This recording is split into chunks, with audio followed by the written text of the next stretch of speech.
جو شعر آپ نے سماعت کیا وانسب الی ذاتہ ما شئت من شرف وانسب الی قدرہ ما شئت من عظم، اس کا مفہومی ترجمہ یہ ہے پس آپ کی ذات اقدس کی طرف سے جو فضیلت چاہو منسوب کرو، آپ کے مقام اور مرتبے کی نسبت سے جو عظمت چاہو بیان کرو۔ شعر میں آپ نے یہ بات سماعت کی تھی کہ امام بوصیری علیہ رحمہ نے فرمایا تھا کہ حضور کے بارے میں دو باتیں نہیں کرنی، ایک تو رب نہیں کہنا، دوسرا رب کا بیٹا نہیں کرنا۔ یعنی کہ حضور علیہ السلام کو نہ ذات میں رب ذوالجلال کی نہ ہی صفات میں شریک ٹھہرانا ہے۔ اس کے علاوہ امام بوصیری علیہ رحمہ کہتے ہیں جو تو چاہ حضور کی شان بیان کر، جتنی چاہ تو حضور کی عظمت کو بیان کر۔ تو حضور علیہ السلام کا شرف اور آپ کی عظمت، اس کے بارے میں اس شعر میں یہ کہا امام بوصیری نے کہ جتنی مرضی بیان کرو حضور کی شان اور عظمت کی کوئی حد نہیں ہے۔ امام اہل سنت علیہ رحمہ اعلیٰ حضرت اس کا اپنے انداز میں یوں ترجمہ کرتے ہیں، سرور کہوں کہ مالکو مولا کہوں تجھے، سرور کہوں کہ مالکو مولا کہوں تجھے، باغ خلیل کا گل زیبا کہوں تجھے، تیرے تو وصف عیب تناہی سے ہیں بری، حیران ہوں میرے شاہا کیا کیا کہوں تجھے، لیکن رضا نے حتم سہن اس پہ کر دیا، خالق کا بندہ خلق کا آقا کہوں تجھے۔ تو حضور کی شانوں کو امام بوصیری علیہ رحمہ اس فصل میں بیان کر رہے ہیں جو آپ کئی درسوں سے سماعت کر رہے ہیں۔ آج کے درس میں جو پہلا مسئلہ بیان ہونا ہے باب الحرص علی الحدیث، کہ حدیث کی حرص رکھنا، طلب رکھنا، یہ باب باندھا امام بخاری نے۔ اس سے قبل ہم پچھلے درس میں ایک چیز رہ گئی تھی، وہ مسئلہ یہ تھا کہ حضرت بلال حبشی رضی اللہ تعالی عنہ نے حضور کی بارگاہ میں عرض کیا یا رسول اللہ عورتوں کو بھی تعلیم دیں۔ تو حضور علیہ السلام نے جب عورتوں کو تعلیم دی تو انہوں نے اپنے کانوں کی بالیاں اور کئی زیورات حضور علیہ السلام کی بارگاہ میں پیش کیے، حضرت بلال نے ان کو وصول کیا۔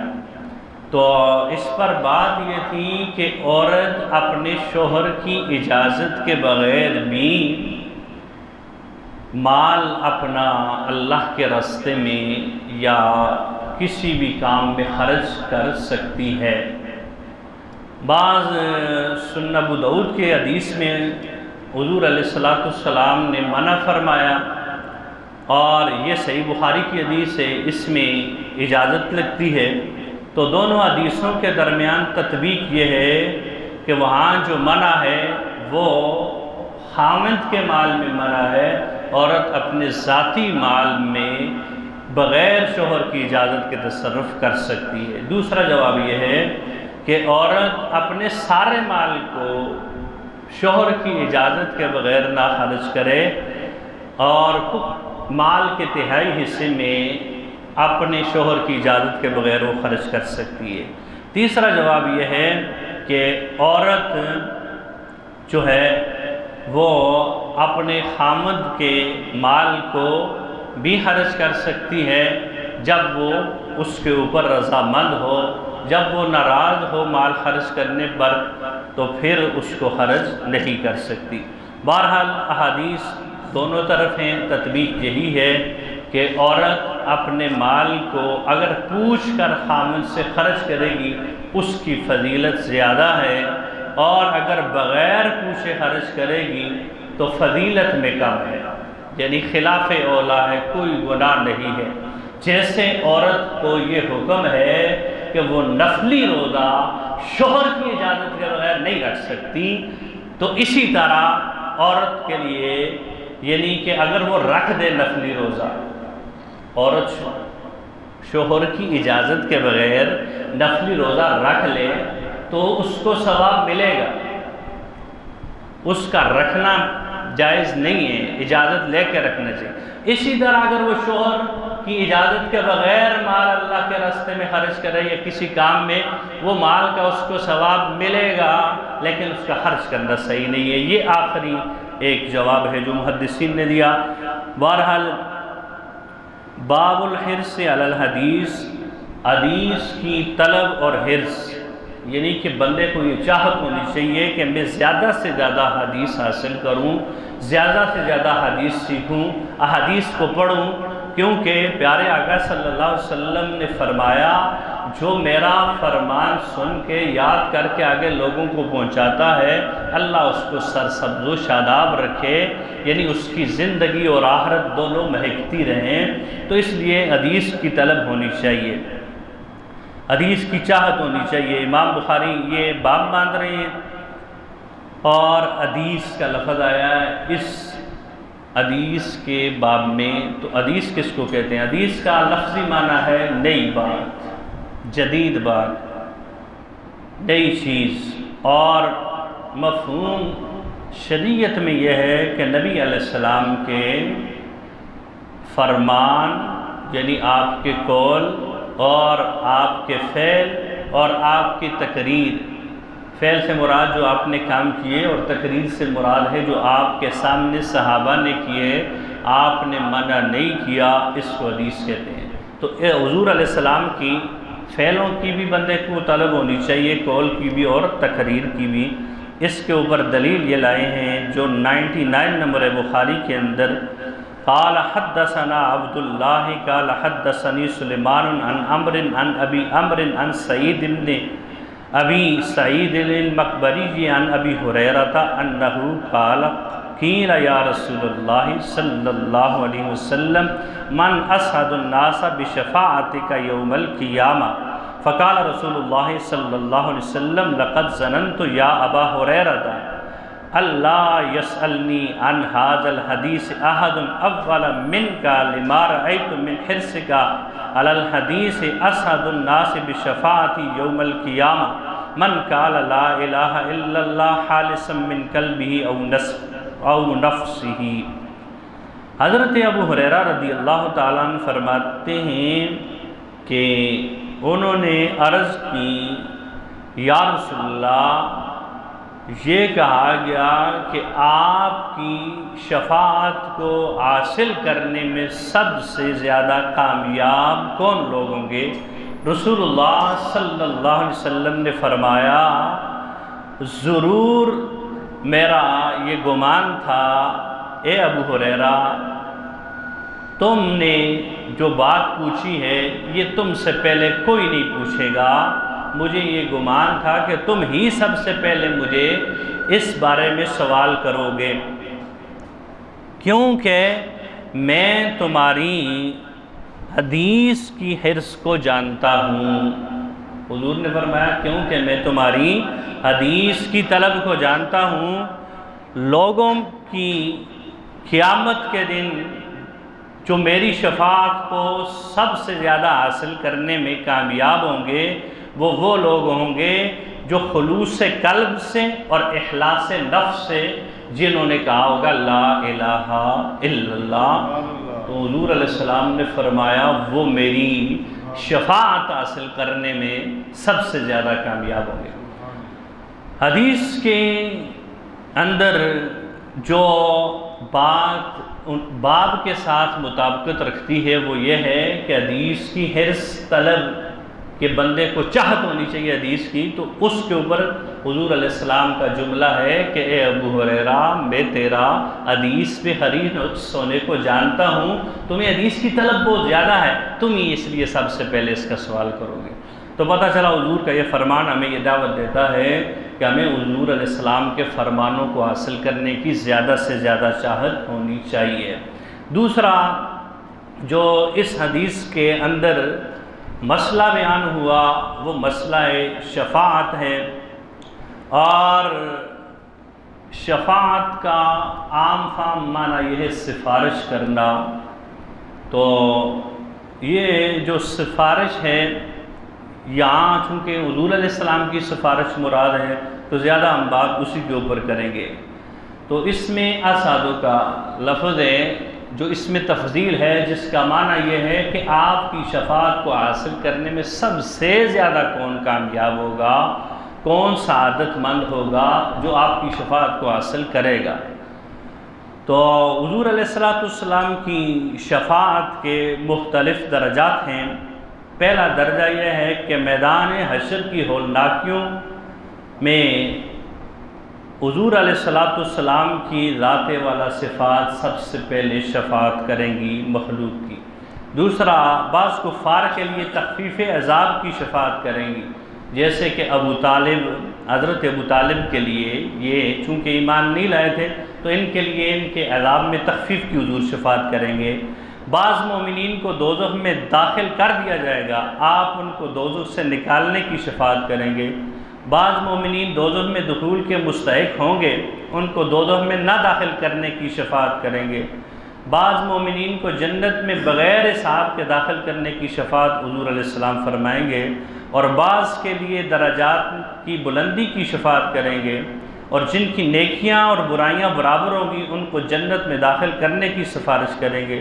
یہ سب لوگ آپ کی شفاعت حاصل کریں گے، لیکن سب سے زیادہ آپ کی شفاعت وہ حاصل کرے گا جو خلوص قلب سے ایمان لایا ہو، یعنی کہ جو پورا مخلص ہو گئے۔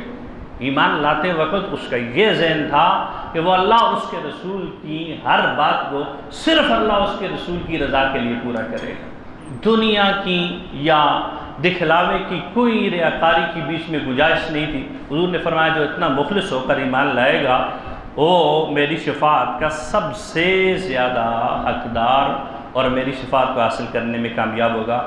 شفاعت کے اندر مختلف مکاتب فکر کا مختلف مذاہب ہیں۔ ایک ہے خوارج کا نظریہ، وہ کہتے ہیں شفاعت بالکل نہیں ہے، کسی کی کوئی سفارش قبول نہیں ہوگی۔ دوسرا نظریہ ہے معتزلہ کا، وہ کہتے ہیں صغیرہ گناہوں کی سفارش ہو سکے گی، جو کبیرہ گناہ ہیں ان کی کوئی سفارش نہیں کر سکتا۔ اور تیسرا نظریہ ہمارے پاکستان میں جو لوگ موجود ہیں جن کو اہل حدیث کہا جاتا ہے، ان کا یہ ہے کہ دنیا میں حضور سے سفارش طلب کرنا جائز نہیں ہے۔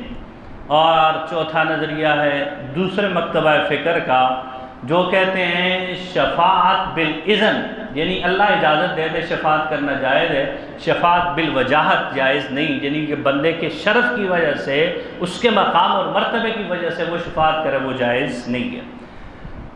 اہل سنت کا موقف یہ ہے کہ حضور علیہ السلام گناہ کبیرہ کے مرتکبین کو بھی دوزخ سے بچائیں گے، ان کی بھی سفارش کریں گے، صغائر کو معاف کروانے کے لیے، کبائر کو معاف کروانے کے لیے، جیسا آپ نے پہلے ذکر سنا، حتیٰ کہ کافروں کے عذاب میں بھی تخفیف کے لیے آپ سفارش کریں گے، آپ کی ہر سفارش کو قبول کیا جائے گا۔ یہ اہل سنت کا نظریہ ہے۔ جو معتزلہ کا نظریہ ہے ان کا یہ قرآن کی اس آیت سے نظریہ ہے، وَمَا تَنْفَعُهُمْ شَفَاعَةُ الشَّافِعِينَ، اس دن کوئی بھی شفاعت، کوئی بھی سفارش نفع نہیں دے گی۔ جو دوسرا ان کا یہ کہ گناہ کبیرہ کی سفارش نہیں ہوگی، اس پر دلیل یہ دیتے ہیں وَمَا لِلظَّالِمِينَ مِنْ حَمِيمٍ وَلَا شَفِيعٍ يُطَاعُ، کہ کسی بھی ظالم کا اس دن کوئی بھی مددگار نہیں ہوگا۔ وہ کہتے ہیں ظلم گناہ کبیرہ ہے، لہذا گناہ کبیرہ کی سفارش نہیں ہوتی۔ ہم ان آیات کو کوٹ کرنے کا جواب یہ دیتے ہیں، یہ دونوں آیتیں کفار کے متعلق نازل ہوئی، تو کافروں کو جہنم سے نکالنے کی کسی کی کوئی سفارش قبول نہیں ہوگی۔ تو یہاں ظالم سے مراد کفر ہے، کیونکہ اللہ قرآن میں فرماتا ہے ان الشرک لظلم عظیم، کہ بے شک شرک جو ہے سب سے بڑا ظلم ہے۔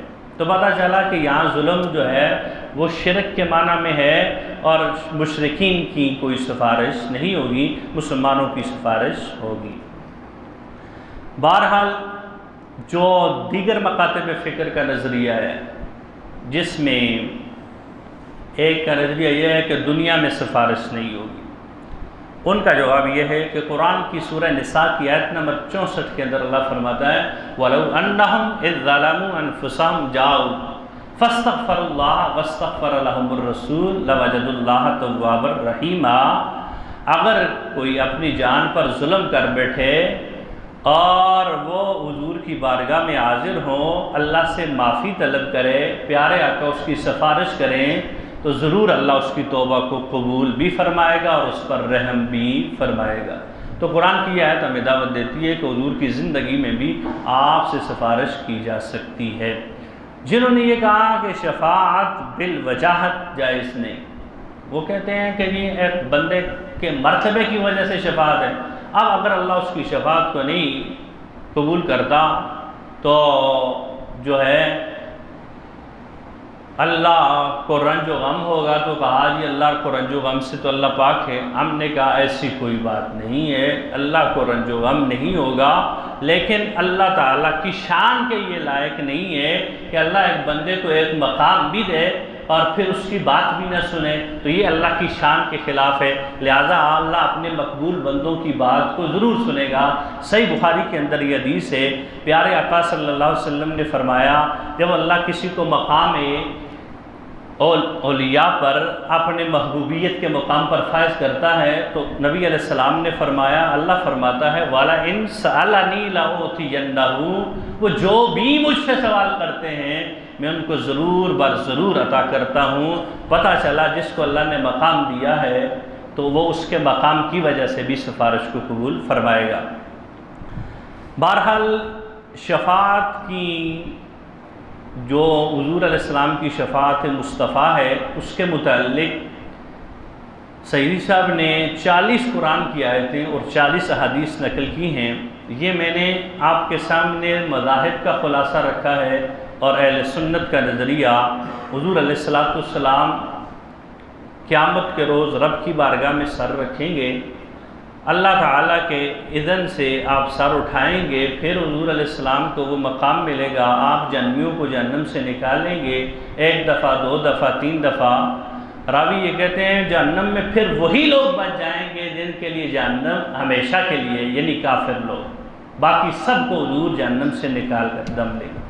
بہرحال اس پر بات یہ ہے، بعض ہمارے وہ لوگ ہیں جو کہتے ہیں جو شفاعت ہے وہ کفار مسیحا کے نظریے کی طرح ہے، جیسے عیسائیوں کا نظریہ ہے کہ صلیب پر چڑھ کر حضرت عیسیٰ علیہ السلام نے تمام انسانوں کے گناہوں کا کفارہ ادا کر دیا، اب عذاب سے بے خوف ہو کر جتنے مرضی گناہ کرو کوئی مسئلہ نہیں، تم نے جنت میں ہی جانا ہے۔ تو کہا جی شفاعت بھی اس چیز کا دروازہ کھول رہی ہے۔ جو لوگ اعتراض کر رہے ہیں شفاعت کے اوپر، وہ کہتے ہیں کہ جی جب آج کل ویسے سنی لوگ کرتے بھی ہیں کہ جی حضور شفاعت کر کے ہمیں جنت میں لے کر چلے جائیں گے، اعمال کی کیا ضرورت ہے؟ تو وہ کہتے ہیں جی تو عیسائیوں والا نظریہ ہے سارا کہ جی اب اعمال کی ضرورت نہیں ہے، بس عیسیٰ علیہ السلام نے سارا کفارہ ادا کر دیا۔ تو پتہ چلا کہ یہ نظریہ عیسائیوں کے نظریے کی طرح ہے۔ ہم نے کہا تمہارا یہ اعتراض غلط ہے، اگر یہ اعتراض تم کرو گے جو صحیح احادیث شفاعت حضور کی ثابت ہے تو پھر یہ اعتراض تو رب ذوالجلال کی ذات پر بھی آئے گا۔ اللہ تعالیٰ فرماتا ہے لا تقنطوا من رحمت اللہ ان اللہ یغفر الذنوب جمیعا، کہ اللہ کی رحمت سے مایوس نہ ہو، اللہ تمہارے سارے گناہوں کو معاف فرما دے گا۔ اب بندہ یہ کہے گا کہ اللہ نے سارے گناہ معاف کرنے میں جتنے مرضی کر لوں۔ دوسری آیت میں اللہ تعالیٰ فرماتا ہے وَإِنَّ رَبَّكَ لَذُو مَغْفِرَةٍ لِلنَّاسِ عَلَىٰ ظُلْمِهِمْ، کہ آپ کا رب لوگوں کو ہین حالت گناہ میں بخش دے گا۔ تو کیا پتہ آپ گناہ کرنا شروع کر دیں؟ یہ آیتیں ہیں تو ان کے مقابل دوسری بھی آیتیں ہیں۔ اللہ تعالیٰ قرآن مجید کی سورہ مدثر کے اندر فرماتا ہے جو نماز نہیں پڑھتے وہ جہنم میں ہوں گے، جو مسکینوں کو کھانا نہیں کھلاتے وہ جہنم میں ہوں گے، جو نماز میں سستی کرتے ہیں وہ جہنم میں ہوں گے، ان کے لیے بربادی ہے۔ معمولی چیز دینے سے منع کرنے والے کے لیے عذاب ہوگا، زکوٰۃ نہ دینے والوں کے لیے سورہ توبہ کی 35 میں کہا عذاب ہوگا، تو یہ ساری سود خوروں کے لیے عذاب ہوگا۔ تو جہاں اللہ کی یہ مغفرت کی آیات ہیں وہاں اللہ کی عذاب کی بھی آیات ہیں، تو فیصلہ یہ ہے، تطبیق یہ ہے کہ حضور علیہ السلام کی شفاعت بھی ہوگی، لیکن رب ذوالجلال کے فضل سے ہوگی اور رب بھی بخشے گا فضل سے، لیکن یہ تمہیں کس نے اتھارٹی دے دی کہ تمہاری سفارش ہوگی اور تمہیں تمہارے ہی گناہ بخشے جائیں گے؟ یہ کسی کے پاس اتھارٹی لیٹر ہے تو نہیں ہے، تو ہر بندے کو ڈرنا چاہیے۔ حتیٰ کہ امام الانبیاء نے جن 10 صحابہ کو جنت کی بشارت دی ان میں حضرت عثمان غنی ہیں، اور ان کو ایک نہیں 3 دفعہ جنت کی بشارت دی۔ جب بھی قبر کے پاس گزرتے تھے اتنا روتے تھے، آنسوں سے داڑھی تار ہو جاتی تھی، تو انہوں نے تو یہ دعویٰ کر کے نہیں بیٹھے کہ میں تو جنتی ہوں، حالانکہ حضور نے فرمایا آج کے بعد عثمان کا کوئی عمل ان کو نقصان نہیں دے سکتا۔ تو پتہ چلا کہ یہ اتھارٹی لیٹر ہمارے پاس نہیں ہے کہ ہم پہلے یہ طے کر لیں ہماری سفارش ہوگی۔ کیا پتہ سفارش تمہاری اس وقت ہو جب تم جل بجھ چکے ہو، جہنم میں کچھ عذاب جو ہے وہ تھوڑا بھی بہت بڑا ہے۔ تو اس لیے صرف جو ہے شفاعت، اعلیٰ حضرت نے جو بات کی وہ بڑی پیاری ہے کہ آج لے ان کی پناہ، آج مدد مانگ ان سے، پھر نہ مانیں گے قیامت میں۔ اگر مان گیا، بات یہ ہے کہ آج حضور کے طریقوں کو اپناؤ تو کل حضور سفارش کریں گے۔ بہرحال حضور کی سفارش ہوگی، بالفرض یہ ساری باتیں سامنے ہیں، اس کے باوجود بندے سے گناہ ہو ہی جاتے ہیں، تو پھر اس کو شفاعت کی امید کرنا کوئی عذر نہیں۔ اس کی شفاعت کی امید اس کے لیے جو ہے کل قیامت کے روز نجات کا سبب بنے گی۔ حضرت سواد بن قارب رضی اللہ تعالیٰ حضور کی بارگاہ میں ایک نعت عرض کرتے ہوئے یہ کہا، یا رسول اللہ، آپ کی شفاعت کے سوا کسی کی شفاعت میرے کام نہیں آئے گی، اس دن آپ میری شفاعت کر دینا۔ یا رسول اللہ، جب میں گناہوں میں ڈوبا ہوا ہوں گا تو میری اس دن سفارش کر دینا۔ تو حضور نے منع نہیں فرمایا، تو پتہ چلا حضور کی شفاعت کام آئے گی۔ قرآن کی متعدد آیتیں بھی، حتیٰ کہ مقام وسیلہ جو ہے رب حضور کو جو عطا فرمائیں گے اس پر کھڑے ہو کر آپ شفاعت ہی فرمائیں گے۔ اللہ تعالیٰ کی بارگاہ میں دعا ہے کہ اللہ تعالیٰ ہماری آج کی اس گفتگو کو اپنی بارگاہ میں قبولیت کا شرف عطا فرماتے ہوئے ہمیں قیامت کے روز پیارے آقا کی شفاعت نصیب فرمائے۔ امام اہل سنت فرماتے ہیں روز محشر گناہ گاروں کی شفیع خیر الانام ہوں گے، دلہن شفاعت بنے گی، دولہا نبی علیہ السلام ہوں گے، ادھر وہ گرتوں کو تھام لیں گے، ادھر وہ پیاسوں کو جام دیں گے، صراط میزاں حوض کوثر یہی وہ عالی مقام ہوگا۔ آج کے درس کا جو دوسرا باب ہے کیف یقبض العلم، کہ علم کو کس طرح اٹھا لیا جائے گا، اس پر امام بخاری حضرت عمر بن عبدالعزیز کا یہ اثر لے کر آئے ہیں۔ حضرت عمر بن عبدالعزیز نے ابو بکر بن حزم کی طرف مکتوب لکھا کہ جس میں ان کو یہ کہا کہ تم نے علم کے اٹھنے کا خطرہ ہے، علماء چلے جا رہے ہیں، تم احادیث کو لوگوں میں ڈھونڈو اور ان کو جو ہے لکھواؤ اور علم کو پھیلاؤ، علم کی مجلس منعقد کرو، جس کو علم نہیں اس کو تعلیم دو، اور علم اس وقت تک ضائع نہیں ہوگا، حضرت عمر بن عبدالعزیز فرماتے ہیں، جب تک اس کو راز نہ بنا دیا جائے۔ مطلب یہ ہے کہ تم جو دل میں ہے اس کو ادھر ہی بٹھا لو، آگے لوگوں کو نہ بتاؤ، کہا جو تم نے سیکھا ہے اس کو لوگوں تک پہنچاؤ۔ تو حضرت عمر بن عبدالعزیز 100 ہجری میں آپ خلیفہ بنے۔ بعض جو منکرین حدیث ہیں وہ یہ کہتے ہیں جی حدیث پر تو کام ہی 250 سال بعد شروع ہوا حضور کے، تو یہ حضرت عمر بن عبدالعزیز یہ لکھ رہے ہیں اپنے دور خلافت میں، خلیفہ راشد ہیں آپ، تو کہ تم نے حدیث کو جمع کرنا شروع کرو، اس کے اوپر باقاعدہ کام شروع ہو چکا حضرت عمر بن عبدالعزیز کے دور میں۔ یہ جو احادیث کے منکر ہیں ان کا صرف ضد اور ہٹ درمی ہے کہ 250 سال بعد کام شروع ہوا۔ بہرحال بات جو کی کہ علم اٹھ جائے گا، کیسے اٹھے گا، اس کے اوپر حضرت عمر بن عبدالعزیز نے کہا علماء اٹھ جائیں گے، اس طرح حدیث کا علم اٹھ جائے گا۔ امام بخاری اسی بات پر دلیل لائے ہیں دلیل احادیث نمبر آج کے درس کی 2 ہے، بخاری کی حدیث نمبر 100 ہے۔ قال حدثنا اسماعیل و ابی اویس قال حدثنی مالک عن ہشام بن عروۃ عن ابیہ عن عبداللہ بن عمرو بن عاص قال سمعت رسول اللہ صلی اللہ علیہ وسلم ان اللہ یقبض العلم انتزاعا ينتزعه من العباد ولكن يقبض العلم يقبض العلماء حتى اذا لم يبق عالما اتخذ الناس رؤوسا جهالا فسئلوا فافتوا بغیر علم فضلوا وأضلوا۔ قال فرمجو حدثنا عباس قال حدثنا قتیبہ قال حدثنا جریج عن ہشام بن نحو۔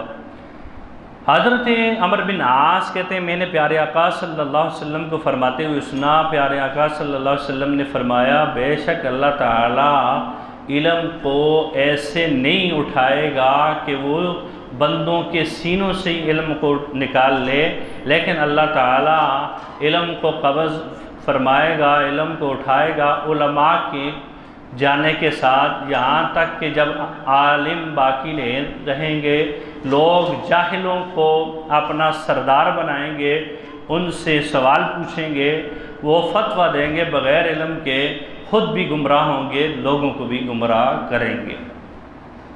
اس حدیث کے اندر علم کے اٹھ جانے کا بیان ہے، تو کہا علم اللہ سینوں سے نہیں نکالے گا، اللہ چاہے تو سینوں سے بھی علم کو نکال سکتا ہے، قادر ہے، لیکن اللہ کی یہ شان نہیں کہ کسی کو ایک نعمت دے پھر اس سے وہ نعمت چھین لے۔ کوئی اپنے علم کو خود ضائع کرے وہ الگ بات ہے، لیکن اللہ کی یہ شان نہیں کہ ایک بندے کو علم کی دولت دے پھر اس سے وہ چھین لے۔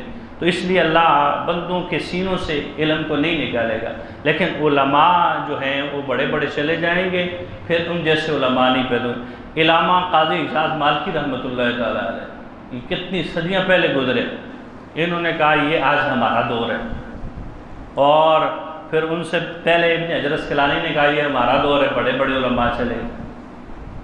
تو یقیناً یہ ہمارا دور ہے آج کا، کہ آج پہلے جیسے مشائخ، کون امام بخاری، کون امام اہل سنت، کون معین الدین چشتی اجمیری، پیر میر علی شاہ صاحب، ان جیسے لوگ کہاں پیدا ہو رہے ہیں؟ نہیں پیدا ہو رہے۔ تو کہا علم ایسے اٹھے گا کہ علماء اٹھ جائیں گے۔ اگلی جو بات اس حدیث میں بیان کی گئی وہ کہا کہ لوگ جاہلوں کو اپنا پیشوا، سردار، مفتی، قاضی بنا لیں گے، یہ سارے معنی محدثین نے کیے۔ تو آج دیکھیں کہ جتنے بھی ہمارے سردار ہیں، خاص طور پر یہ سیاست کی نگری میں، یا ججز کو دیکھ لیں جو دین سے بالکل غافل ہیں، ان کو پتہ ہی نہیں دین کیا کہتا ہے، اس نقطۂ نظر پر شرعی فیصلہ کیا ہے پتہ ہی نہیں ہوتا۔ تو یہ حضور علیہ السلام نے فرمایا۔ تو ایسے ہی علماء کا بھی حال ہے، جس بندے نے دوسرے درجے سے بھاگا ہے لوگ اس سے مسئلے پوچھ رہے ہوتے ہیں۔ اور جاہل کی 2 قسمیں، ایک جاہل بسیط ہے، ایک جاہل مرکب۔ جاہل بسیط وہ ہوتا ہے جس کو پتہ ہوتا ہے اس کے پاس علم نہیں ہے، وہ جاہل ہے۔ اور جاہل مرکب وہ ہوتا ہے جس کو یہ پتہ ہی نہیں کہ اس کے پاس علم نہیں ہے، وہ لوگوں کو باتیں بتا رہا ہے، یعنی کہ اس کی ڈبل جہالت ہوئی، ایک تو اس کے پاس علم نہیں، اور دوسرا اس کو اپنی جہالت کا بھی علم نہیں ہے کہ میں جاہل ہوں، مجھ سے لوگ کیوں مسئلہ پوچھیں، وہ مفتی بنا بیٹھا۔ تو کہا حضور علیہ السلام نے کہ نہ تو وہ ان کو لوگ جاہلوں کو سردار بنائیں، آج 2 بندے اکٹھے ہو جائیں تو دین پر بات کریں گے۔ آپ نے یہ دیکھا ہر جگہ،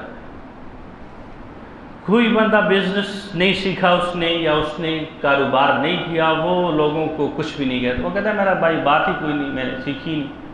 اچھا کوئی بندہ کٹنگ نہیں سیکھی ہوئی، اس نے وہ کسی کو نہیں سکھاتا۔ جس بندے نے کچھ سیکھا ہی نہیں دی، کسی کے پاس بیٹھا ہی نہیں، تو وہ بھی جو ہے لوگوں کو دین کا مسئلہ بتا رہا ہوتا ہے۔ تو یہ حضور علیہ السلام کی اس حدیث میں حضور نے فرمایا لوگ جاہلوں کو پیشوا بنائیں گے، بغیر علم کے لوگ وہ فتویٰ دیں گے، آپ بھی گمراہ ہوں گے، لوگوں کو بھی گمراہ کریں گے۔ آج کے درس کا آخری حدیث ہے باب یجعل للنساء یوما علی حدۃ فی العلم، کہ عورتوں کے لیے خاص دن مقرر فرمانا تعلیم کے لیے۔ قال حدثنا آدم قال حدثنا شعبۃ قال حدثنی ابن اصبہانی قال سمعت ابا صالح ذکوان یحدث عن ابی سعید الخدری قالت نساء النبی صلی اللہ علیہ وسلم غلبنا علیک الرجال فاجعل لنا یوما من نفسک فوعدہن یوما لقیہن فیہ فوعدہن وامرہن فکان فیما قال لہن ما منکن امرأة تقدم ثلاثة ایام ثلاثة من ولدها الا كان لها حجابا من النار فقالت امرأة منهن واثنين قال واثنين۔ حضرت ابو سعید خدری فرماتے ہیں حضور علیہ السلام سے عورتوں نے عرض کی کہ آپ پر مرد غالب آ گئے، آپ ہمارے لیے ایک دن مقرر فرما دیں۔ تو نبی کریم صلی اللہ علیہ وسلم نے ان سے وعدہ فرمایا اور ان سے ملاقات کی اور ان کو واعظ فرمایا اور ان کو چند امور کا حکم دیا، اور ان سے جو گفتگو کی ان میں سے یہ بات بھی تھی کہ جو عورت اپنے 3 بچے آگے بھیجے گی تو وہ اس کے لیے جہنم کی آگ سے حجاب ہوں گے، آڑ ہوں گے۔ ایک عورت نے عرض کی یا رسول اللہ 2، تو نبی علیہ السلام نے فرمایا 2 بھی۔ تو اس حدیث میں جو باب کے ساتھ مطابقت ہے وہ یہ ہے کہ حضور علیہ السلام نے عورتوں کے لیے باقاعدہ دن تعلیم کا مقرر فرمایا، اور پتہ چلا کہ عورتوں کے لیے امام عورتوں کو بھی واعظ کر سکتا ہے۔ ایک تو اس حدیث سے یہ مسئلہ پتہ چلا کہ کوئی امام بڑا مفتی عورتوں کو بھی واعظ سنا سکتا ہے، باپردہ عورتوں کو۔ تو اس حدیث سے ایک تو حضور علیہ السلام نے واعظ فرمایا، دوسرا یہ کہ دن مقرر کیا۔ بعض لوگ یہ کہتے ہیں او جی 40واں دن مقرر کر لیا تم نے، 3را دن مقرر کر لیا تم نے۔ اب پیچھے بھی بخاری کی ایک روایت ہم آپ کے سامنے رکھ چکے ہیں، آج بھی 101 نمبر 101 کہ حضور علیہ السلام نے باقاعدہ عورتوں کی تعلیم کے لیے دن مقرر کیا۔ تو کوئی بھی نیک عمل یا کوئی بھی کام دن مقرر کر کے کرنا کوئی شرک بدعت نہیں، حضور کی صحیح حدیث سے ثابت ہے۔ اگلا یہ مسئلہ کہ حضور علیہ السلام نے فرمایا کہ جس عورت کے 3 بچے فوت ہو جائیں تو وہ اس کے لیے سفارش کریں گے۔ جو حضرت ابو ہریرہ کی روایت ہے اس میں قال سمعت ابا حازم ابی ہریرہ قال ثلاثۃ لم یبلغ الحنثا کہ 3 بچے جو بلوغت کو نہ پہنچے، یعنی کہ بالغ ہونے سے پہلے جو 3 بچے کسی بھی ماں بہن کے فوت ہو جاتے ہیں تو وہ اس کے لیے آخرت میں سفارش کر کے اس کو جنت میں لے کر جائیں گے۔ تو ایک دوسری صحابیہ نے سوال کیا یا رسول اللہ 2، تو نبی علیہ السلام نے فرمایا 2 بھی۔ تو بعض دیگر حدیث میں اس سے بھی کم بچوں کا ذکر ہے۔ حضرت عبداللہ بن مسعود بیان کرتے ہیں رسول اللہ صلی اللہ علیہ وسلم نے فرمایا جس کے 3 نابالغ بچے بھیجے اس کے لیے وہ دوزخ کی آگ سے محفوظ قلعہ بن جائیں گے۔ حضرت ابو ذر نے کہا میں نے 2 بھیجے ہیں، آپ نے فرمایا 2 بھی۔ حضرت ابی بن کعب سید القرآن نے کہا میں نے 1 بھیجا، آپ نے فرمایا 1 بھی۔ لیکن یہ اس وقت ہے جب وہ پہلی بار صدمہ پہنچنے کے وقت صبر کریں، یعنی کہ یہ سفارش اس بندے کو حاصل ہوگی بچوں کی جو سارا رو دھونے او میرے اللہ ایک ہی دیا تھا وہ بھی لے لیا، تو ایسے کی کوئی سفارش نہیں کریں گے۔ جس نے پہلے صدمہ پہنچا اس نے کہا رب نہیں دیا تھا، اس کا ہی مال تھا، اس نے لے لیا، کہا اس کی رضا میں ہم راضی۔ جب یہ جس نے کہا صبر کر لیا کہ کچھ بھی منہ سے نہ بولا تو وہ بچے اس کی سفارش کریں گے، چاہے 1 ہو چاہے 2 ہو چاہے 3 ہو۔ والد کی بھی شفاعت کریں گے اور والدہ کی بھی۔ جو شفاعت مصطفیٰ کے منکر ہیں یہ بخاری ہے، میں نے کہا بچے شفاعت کرتے ہیں تو امام الانبیاء کی شفاعت کی، تو شفاعت کریں گے اور ان کو جنت میں لے کر جائیں گے۔ حضرت عائشہ صدیقہ رضی اللہ تعالیٰ عنہ فرماتی ہیں، یہ ترمذی کے اندر 1062 نمبر ہے، آپ کی امت میں جس شخص کا پہلا بھیجا ہوا 1 بچہ ہو، آپ نے فرمایا جس کا 1 بچہ ہوگا اسے بھی خیر کی توفیق دی گی۔ حضرت عائشہ نے کہا جس کا آپ کی امت میں پہلے بھیجا ہوا کوئی بھی بچہ نہ ہو، تو آپ نے فرمایا میں اپنی امت کا پیش رو ہوں، میری دنیا سے جانے اس کے لیے بہت بڑی جو ہے صدمے کا باعث بنی ہے اور اس نے اس پر صبر کیا ہے، آج اس کا کوئی بچہ نہیں ہوگا، مفہوم یہ بنتا ہے اس کی میں خود سفارش کر کے اس کو جنت میں لے کر جاؤں گا۔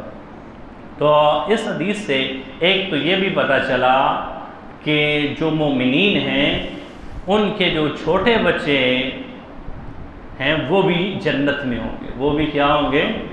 جب وہ تمہیں جنت میں لے کر جائیں گے تو خود بھی جنت میں ہوں گے۔ اللہ تعالیٰ کی بارگاہ میں دعا ہے کہ اللہ تعالیٰ ہمیں حضور کی حدیث پر عمل کرنے کی توفیق عطا فرمائے۔